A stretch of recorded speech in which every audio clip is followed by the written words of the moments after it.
વરસાદની મોસમ છે, વરસતા રહીએ, દરિયા હો કે નદી હો, તરસતા રહીએ.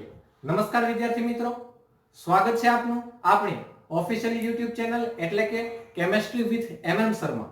વિદ્યાર્થી મિત્રો, આજના લેક્ચરમાં E by M ratio, RA મૂલિકન, JJ Thomson અને એને લગતા પ્રેક્ટિકલ્સ વિશેની થિયરીઓ, ઘણી બધી માહિતી અને JEE નીટ ને લગતી માહિતીઓ આજના લેક્ચરમાં ભણવી છે.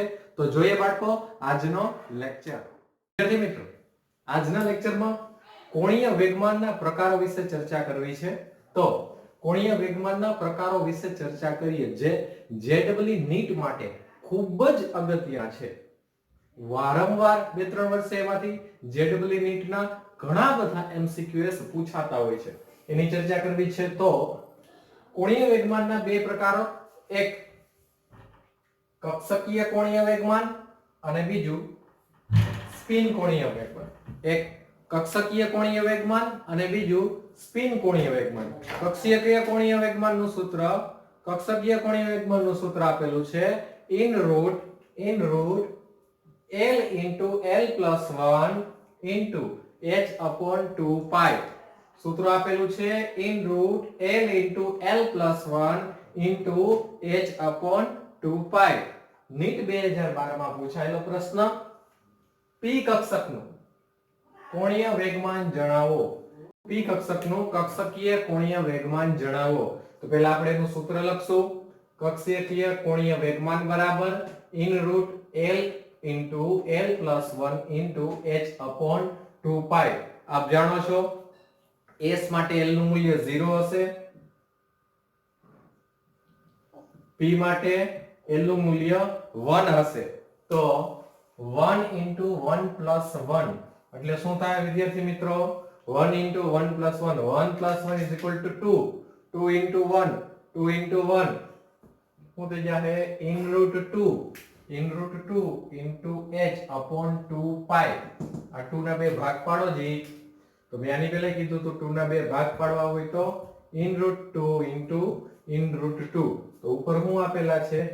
in root 2 એટલે એક રૂટ ઉડી જાય તો વધે હું h upon in root 2 into pi. કક્ષકીય કોણીય વેગમાન બરાબર h upon in root 2 into pi. આ શું મળ્યું? p કક્ષકનું કોણીય વેગમાન. એ રીતે અલગ અલગ કક્ષકના કોણીય વેગમાન આપણે મેળવી શકીએ. એ રીતે અલગ અલગ કક્ષકના કોણીય વેગમાન આપણે મેળવી શકીએ. એના પછી વાત કરીએ સ્પિન કોણીય વેગમાનની. સ્પિન કોણીય વેગમાન બરાબર in root s into s plus 1 into h upon 2 pi. સૂત્ર શું છે વિદ્યાર્થી મિત્રો? in root s into s plus 1 into h upon 2 pi. જ્યાં s બરાબર શું હોય છે? Spin multiplicity. s બરાબર શું હશે? Spin multiplicity. જ્યાં s બરાબર આપણે એવું ધારી શકીએ 1 upon 2 into n.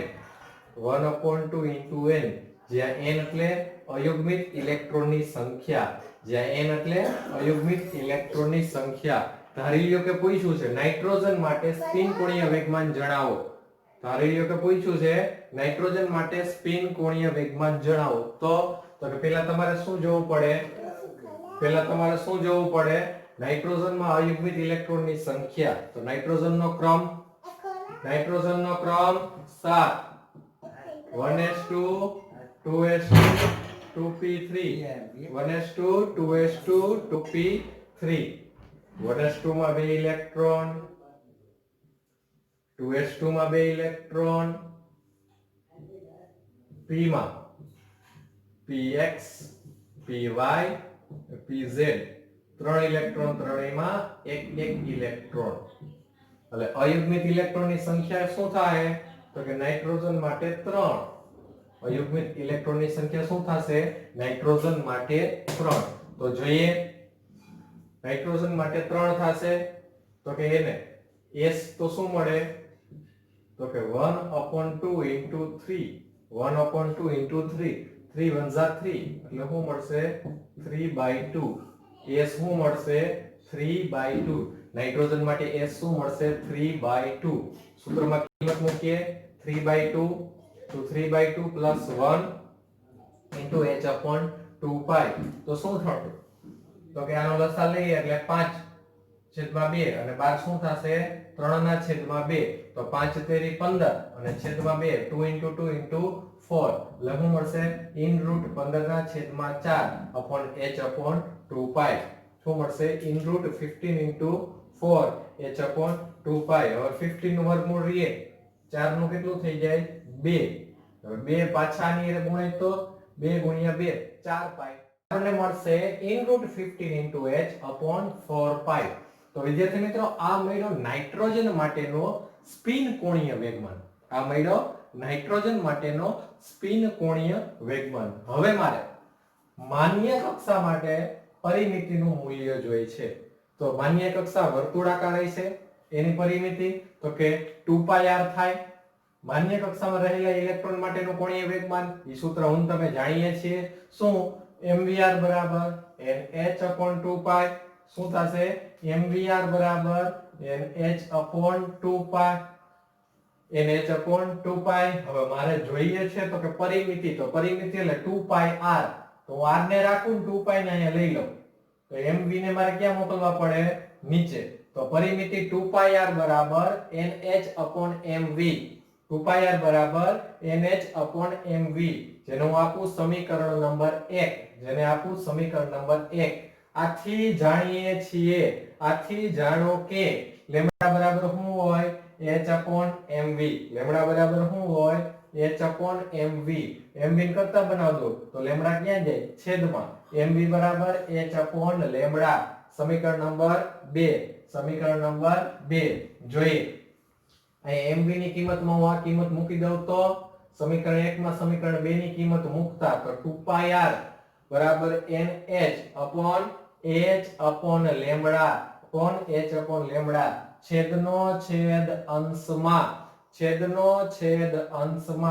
h વયા ગયા હું મળ્યું n/લેમ્ડા h વયા ગયા હું મળ્યું n/લેમ્ડા તો 2πr બરાબર n લેમ્ડા કારણ કે છેદનો છેદ ક્યાં જાય અંશમાં 2πr બરાબર n લેમ્ડા તો 2πr ને શું કહેવાય વિદ્યાર્થી મિત્રો વર્તુળની પરિમિતિ 2πr ને શું કહેવાય વર્તુળની પરિમિતિ 2πr બરાબર n લેમ્ડા 2πr બરાબર n લેમ્ડા ફરી પાછું પરિમિતિનું મૂલ્ય તો કે પહેલા કોણીય વેગમાન mvr બરાબર nh/2π 2πr તો કે મારે 2π ઉપર જોતા તો 2πr બરાબર nh/mv સમીકરણ નંબર 1 સમીકરણ નંબર બીજું લેમ્ડા બરાબર h/mv ત્યાં લેમ્ડા ને છેદમાં જ આવવા દો તો mv બરાબર h/લેમ્ડા આ mv ની કિંમત સમીકરણ 1 માં મૂકું તો 2πr બરાબર nh/h/લેમ્ડા છેદનો છેદ અંશમાં h વયા ગયા તો 2πr બરાબર n લેમ્ડા 2πr ને કહેવાય વર્તુળની પરિમિતિ બરાબર n લેમ્ડા ત્યારબાદ માન્ય કક્ષામાં રહેલા ઇલેક્ટ્રોન આ શું થશે વિદ્યાર્થી મિત્રો માન્ય કક્ષામાં રહેલા ઇલેક્ટ્રોન માટે એક પરિભ્રમણ પૂર્ણ કરવા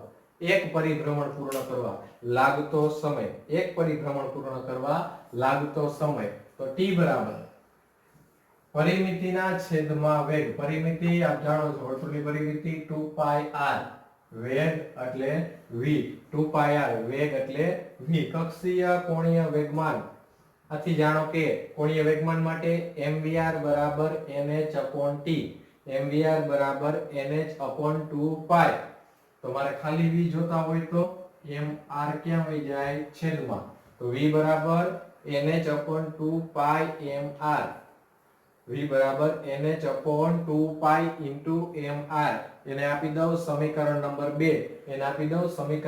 2 એકમાં v ની કિંમત છે એ 2 ની કિંમત ન્યા મૂકું તો સમીકરણ નંબર 1 અને 2 પરથી t બરાબર શું થઈ જાય 2πr ના છેદમાં v ની કિંમત એટલે nh/2π mr nh/2π mr એટલે છેદનો છેદ અંશમાં આલો ગુણાકાર કરીએ 2 into 2 4, pi into pi pi square, r into r r square, m નમ અને નીચે n into h.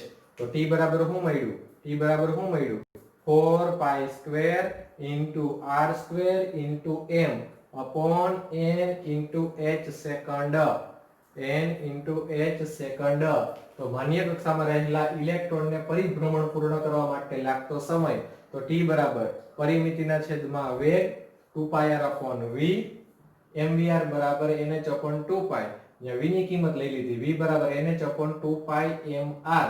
આ કિંમત આમાં મૂકી તો આપણને મળશે t બરાબર આપણને મળશે t બરાબર 4 pi square into r square into m upon n into h upon n into h. t બરાબર 4 pi square into r square into m upon n into h second. n into h second. તેથી મિત્રો આવૃત્તિ વિશે જોવું છે તો કોઈ પણ એક બિંદુ પાસેથી ધારી લો કે હું એક પોઈન્ટ રાખું a. આ a બિંદુ પાસેથી 1 સેકન્ડમાં પસાર થતા તરંગોની સંખ્યાને કોઈ એક બિંદુ પાસેથી 1 સેકન્ડમાં પસાર થતા તરંગોની સંખ્યાને શું કહેવાય? આપેલ તરંગની તરંગ આવૃત્તિ. આપેલ તરંગની તરંગ આવૃત્તિ કહેવામાં આવે છે. આપેલ તરંગની તરંગ આવૃત્તિ કહેવામાં આવે છે. તરંગ આવૃત્તિ બરાબર c upon લેમ્બડા. તરંગ આવૃત્તિ બરાબર c upon લેમ્બડા. એનો એકમ થાય સેકન્ડ ઇનવર્સ અથવા 1 upon સેકન્ડ અથવા એનો SI એકમ હર્ટ્ઝ વૈજ્ઞાનિકની યાદમાં HZ. એનો SI એકમ હર્ટ્ઝ વૈજ્ઞાનિકની યાદમાં HZ. ત્યાર પછી તરંગ લંબાઈ. તો કે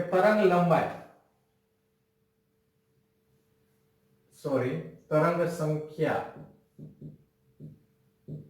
તો કે તરંગ લંબાઈના વ્યસ્તને તરંગ સંખ્યા કહે છે. તરંગ લંબાઈના વ્યસ્તને તરંગ સંખ્યા કહે છે. તરંગ સંખ્યા v' બરાબર તો કે તરંગ લંબાઈનું વ્યસ્ત. તો તરંગ લંબાઈ બરાબર લેમ્બડા, એનું વ્યસ્ત એટલે 1 upon લેમ્બડા. તરંગ સંખ્યા એટલે તરંગ લંબાઈના વ્યસ્તને, તો તરંગ લંબાઈ એટલે લેમ્બડા, એનું વ્યસ્ત એટલે 1 upon લેમ્બડા. તો v' બરાબર 1 upon લેમ્બડા. તો મીટર ઇનવર્સ 1. એના પછી આવર્ત સમય. આવૃત્તિના વ્યસ્તને તો આવૃત્તિ બરાબર v. આવૃત્તિનો વ્યસ્ત એટલે 1 upon v. આવૃત્તિનો વ્યસ્ત એટલે 1 upon v. તો એનો વ્યસ્ત એટલે આ વ્યસ્ત થઈ જાય તો ઉલટાવી નાખો. લેમ્બડાના છેદમાં c. આવર્ત સમય એટલે આવૃત્તિના વ્યસ્તને, તો આવૃત્તિનો વ્યસ્ત એટલે c by લેમ્બડાનો વ્યસ્ત, લેમ્બડા by c. અહીંયા સેકન્ડ ઇનવર્સ તો અહીંયા શું આવી જાય? સેકન્ડ. અહીંયા સેકન્ડ ઇનવર્સ તો અહીંયા શું આવી જાય? સેકન્ડ.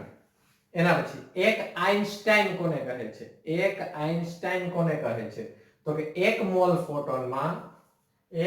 ફોટોનમાં સમાયેલ શક્તિને 1 મોલ ફોટોનમાં સમાયેલ શક્તિને એક આઇન્સ્ટાઈન કહે છે. 1 મોલ ફોટોન, 1 મોલ એટલે 6.022 ગુણ્યા 1023 અણુઓ. 1 મોલ ફોટોનમાં સમાયેલ શક્તિને એક આઇન્સ્ટાઈન કહે છે. એનું સૂત્ર થાય S બરાબર Na into HV, જૂલ પ્રતિ મોલ. ત્યારબાદ ફોટો ઇલેક્ટ્રોનની તરંગ લંબાઈ અને આપાત કરેલ વિકિરણની આવૃત્તિ વચ્ચેનો સંબંધ જોઈએ તો HV બરાબર HV0 plus K into E. Kinetic energy. એની જગ્યાએ શું મૂકી શકીએ? 1/2 mv². એની જગ્યાએ શું મૂકી શકીએ? 1/2 mv². પછી લેમ્બડા બરાબર h upon mv. તો v ને કરતા બનાવું તો લેમ્બડા બરાબર h upon into m into lambda. v ને કરતા બનાવું તો h upon m into lambda. તો hv બરાબર hv0 1/2 m v² ની જગ્યાએ શું આવી જાય? h upon m lambda square. h upon m into lambda square. હવે बराबर ની આ બાજુ પ્લસ આ બાજુ આવે તો માઈનસ hv માઈનસ hv0 હવે તો કે ગુણાકાર કરી દયો m * h સ્ક્વેર છેદમાં આવી જાય 2 m સ્ક્વેર * લેમ્બડા સ્ક્વેર ગુણાકાર કરી દયો m * h square to 2 * m square * lambda square ત્યારબાદ hv minus hv0 બરાબર h square upon 2 * m square * શું કર્યું તો કે mm ઉડાડી દીધા એક mm ઉડાડી દીધા hv minus hv0 બરાબર h સ્ક્વેર m વયા ગયા 2 m સ્ક્વેર વયા ગયા m * લેમ્બડા સ્ક્વેર હવે લેમ્બડા સ્ક્વેર ને કરતા બનાવો તો આ ક્યાં જશે છેદમાં લેમ્બડા સ્ક્વેર ને કરતા બનાવો તો આ ક્યાં જશે છેદમાં તો લેમ્બડા સ્ક્વેર બરાબર h square upon 2m into hv minus hv0 hv minus hv0 આખા પદમાંથી સ્ક્વેર કાઢી લ્યો આખા પદમાંથી સ્ક્વેર કાઢી લ્યો તો લેમ્બડા h જ્યાં સ્ક્વેર ન કાઢી શકાય ત્યાં સ્ક્વેર રૂટ મૂકવું પડે square root 2 into m hv minus hv0 upon 1/2 2 તો આ વાત થઈ ફોટો ઇલેક્ટ્રોનની તરંગ લંબાઈ અને આપાત કરેલ વિકિરણની આવૃત્તિ વચ્ચેના સંબંધની હવે આયનીકરણ એન્થાલ્પી કોઈને કહેવાય ધોરણ 9 માં તમે અભ્યાસ કરી ચૂક્યા છો ફરી પાછું ભણાવું છું આયનીકરણ એન્થાલ્પી કોઈને કહેવાય તો કે વાયુ સ્વરૂપ ઘટક જો ચોખવટ આપી વાયુ સ્વરૂપ ઘટકમાંથી ઇલેક્ટ્રોન દૂર કરી ધન આયન બનાવવા માટે જો ફરી પાછું કહું છું વાયુ સ્વરૂપ ઘટકમાંથી ઇલેક્ટ્રોન દૂર કરી ધન આયન બનાવવા માટે જરૂરી ઊર્જાને આયોનાઇઝેશન એન્થાલ્પી IE અથવા આયનીકરણ એન્થાલ્પી કહે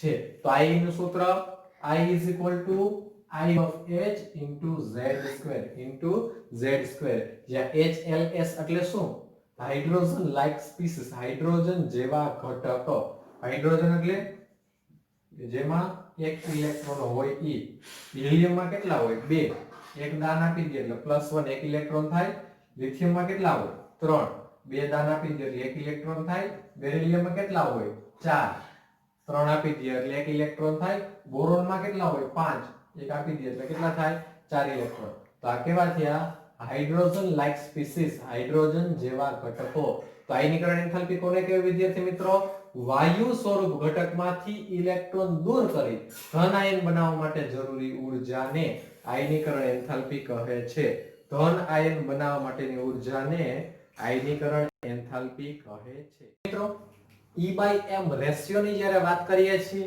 તો in 1897 જે થોમ્સન નામના વૈજ્ઞાનિકે વીજભાર નળીના પ્રયોગો કર્યા વિદ્યુત વીજભારિત નળીના પ્રયોગો કર્યા એના ઉપરથી ઇલેક્ટ્રોન માટે E/m નો ગુણોત્તર નક્કી કર્યો તો પ્રેક્ટિકલ મેથડ શું હતી તો કે વિદ્યુત વીજભારિત નળીમાં ખૂબ ઊંચા વિદ્યુત દબાણ લાગુ પાડતા ખૂબ ઊંચું વિદ્યુત દબાણ આ હાઈ વોલ્ટેજ નિયર અબાઉટ 5000 થી 10000 વોલ્ટ હાઈ વોલ્ટેજ લાગુ પાડતા કેથોડમાંથી શું ઉત્પન્ન થશે કેથોડ રેઝ શું ઉત્પન્ન થશે કેથોડ રેઝ જેને આપણે શું કહીએ ઇલેક્ટ્રોન એટલે ઇલેક્ટ્રોન ઉત્પન્ન થશે તેની પર બાહ્ય વિદ્યુત ક્ષેત્ર અને ચુંબકીય ક્ષેત્ર લાગુ ન પાડવામાં આવે ત્યારે જ્યારે ઇલેક્ટ્રોન ઉપર બાહ્ય વિદ્યુત ક્ષેત્ર અને ચુંબકીય ક્ષેત્ર લાગુ નથી પાડતા ત્યારે આપણને ઈ ક્યાં જોવા મળશે તો કે સ્પોટ B ઉપર જ્યારે એના ઉપર વિદ્યુત ક્ષેત્ર બાહ્ય લગાડીએ જ્યારે એના ઉપર બાહ્ય વિદ્યુત ક્ષેત્ર લગાડીએ ત્યારે આપણને ક્યાં જોવા મળે તો કે વિચલન થઈ અને સ્પોટ A ઉપર અને જ્યારે એના ઉપર બાહ્ય ચુંબકીય ક્ષેત્ર IMS આ બે ચુંબક જ્યારે એના ઉપર બાહ્ય ચુંબકીય ક્ષેત્ર લગાડવામાં આવે તો એ સ્પોટ C ઉપર પ્રસ્ફુરણ થઈ જોવા મળે છે તો શું કીધું વિદ્યાર્થી મિત્રો કેથોડ રેઝ એટલે કે ઇલેક્ટ્રોન તો ઉત્પન્ન થાય જ છે પણ એના ઉપર કોઈ પણ પ્રકારનું બળ ન લગાડાય તો એ સ્પોટ B ઉપર જોવા મળે જેના ઉપર બાહ્ય વિદ્યુત ક્ષેત્ર લગાડીએ તો વિચલન થાય અને પ્રસ્ફુરણ ક્યાં જોવા મળે? સ્પોટ A ઉપર. ચુંબકીય ક્ષેત્ર લગાડીએ તો વિચલન થાય અને ક્યાં જોવા મળે? સ્પોટ C ઉપર. હવે ખાસ નોંધવા જેવી બાબત, જો બેને સમતોલિત કરીએ તો ચુંબકીય ક્ષેત્ર અને વિદ્યુત ક્ષેત્રને, એ તો બે એક સિક્કાની બે બાજુ છે, બેને સમતોલિત કરીએ તો ફરી પાછું ક્યાં મળે? બિંદુ B પાસે. ફરી પાછું ક્યાં મળે? બિંદુ B પાસે. એક જ્યારે ન લગાડીએ ત્યારે બિંદુ B પાસે અને ફરી પાછું બેને બેલેન્સ્ડ કરીએ ત્યારે આપણને બિંદુ B પાસે મળે. આ ઉપરથી જે થોમ્સને શોધ્યું કે જો વીજભારની માત્રા વધે, વીજભારની માત્રા, બાહ્ય વીજભાર તમે આપો છો તો વિચલન વધે. જો અહીંયા B એ મળવું જોઈએ, મળ્યું A. જો દળનું મૂલ્ય વધે તો વિચલન કેવું થાય? ઘટે. સમાન કરી દે તો ફરી પાછું ન્યા જ જોવા મળે. આ પ્રયોગો પરથી ઇલેક્ટ્રોન માટે E/m નો રેશિયો, ઇલેક્ટ્રોન માટે E/m નો રેશિયો મૂલ્ય શું મળ્યું? E/m નું મૂલ્ય શું મળ્યું? 1.75 ગુણ્યા 1011 ઘાત કુલમ/કિલોગ્રામ. E/m નો રેશિયો શું મળ્યો? 1.75 ગુણ્યા 1011 ઘાત કુલમ/કિલોગ્રામ. ત્યારબાદ 1909 માં આરે મિલિકન નામના વૈજ્ઞાનિકે ઓઇલ ડ્રોપ મેથડ, જેને કહેવાય તેલ બિંદુ પદ્ધતિ, જેનો ડાયાગ્રામ આપણી ટેક્સ્ટ બુકમાં આપેલ છે. ઓઇલ ડ્રોપ મેથડ, તેલ બિંદુ પદ્ધતિ, એના પરથી ઇલેક્ટ્રોનનો વીજભાર નક્કી કરેલ છે. તો charge of electron 1.602 into 10⁻⁻19 coulomb. Electron પરનો વીજભાર કેટલો થાય? 1.602 ગુણ્યા 10⁻⁻19 ઘાત કુલમ. હવે મારે શું જોઈએ? તો કે માસ ઓફ ઇલેક્ટ્રોન, me જોઈએ. તો ચાર્જ ઓન ઇલેક્ટ્રોન ને E/m રેશિયો બેને જોવો તો ચાર્જ ઓફ ઇલેક્ટ્રોન શું છે? 1.602 into 10⁻⁻19 upon E/m ratio 1.75 into 10⁻11. શું જોવા મળે? me કેલ્ક્યુલેટ કરશો તો 9.109 ગુણ્યા 10⁻31 ઘાત કિલોગ્રામ. 9.109 ગુણ્યા 10⁻31 ઘાત કિલોગ્રામ. આ વાત થઈ વિદ્યાર્થી મિત્રો આરે મિલિકન નામના વૈજ્ઞાનિકે કરેલી ઓઇલ ડ્રોપ મેથડની, તેલ બિંદુ પદ્ધતિની. તો વિદ્યાર્થી મિત્રો પાઠ 2 એટલે કે પરમાણ્વીય બંધારણમાં જેટલી અગત્યની બાબતો હતી એ બધી અગત્યની બાબતો આપણે સમાવિષ્ટ કરી લીધી છે. હવે એની એક્સરસાઇઝ અને જેડબલ્યુ નીટના પ્રશ્નો, એની એક્સરસાઇઝ અને જેડબલ્યુ નીટના પ્રશ્નો આપણે ઇન ક્લાસ ભણશું. આમાં રહી જતી થોડી ઘણી બાબતો, જેડબલ્યુ નીટના પ્રશ્નો અને એક્સરસાઇઝ, એને આપણે ઇન ક્લાસ ભણવામાં આવશે. એટલે કઈ બાકી રાખ્યું નથી. તમને એમ ન થાય સાહેબ એક્સરસાઇઝ ન કરાવી, એક્સરસાઇઝ આપણે ઇન ક્લાસ કરશું. જેડબલ્યુ નીટના પ્રશ્નો પણ ઇન ક્લાસ કરાવવામાં આવશે, માટે કોઈ દ્વિધા નથી, ચિંતા ન રાખતા. આજના લેક્ચર દરમિયાન આપને કઈ ક્વેરી હોય તો પીડીએફ જોતી હોય તો ફોન યા મેસેજ દ્વારા તમે મને પૂછી શકો છો. આખા પાઠના પ્લેલિસ્ટ વિડિયો તમને મળી શકે છે. આખા પાઠ દરમિયાન કઈ તમને દ્વિધા હોય તો ફોન યા મેસેજ દ્વારા માહિતી મેળવી શકો છો, જાણી શકો છો. તો બાળકો વિશેષ કઈ ન કહેતા, અસ્તુ. જય હિન્દ, જય ભારત.